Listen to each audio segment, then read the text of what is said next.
Hey guys, we're just going to do a quick tutorial if you want to turn on or off the lock beep that is on Jeep Wranglers. It's a very quick tip that I will show you guys.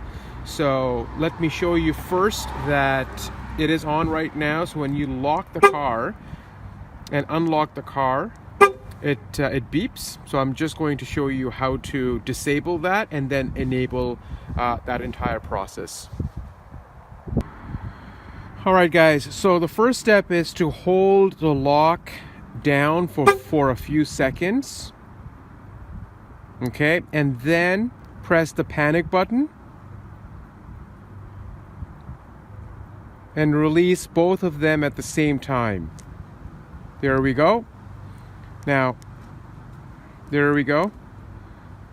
It's turned off. Okay, now if you want to turn it back on, simple. Turn or hold the lock down for a few seconds. Press the panic button.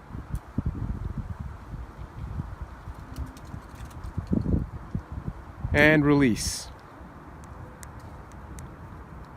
Sometimes when that happens, when it's not turning on, repeat the process all over again. So hold down for a few seconds.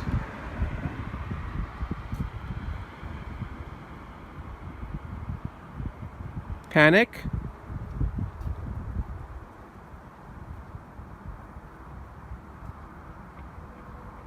Release. Unlock. Lock. All right, that's it guys. Hope that was useful. Thanks for watching.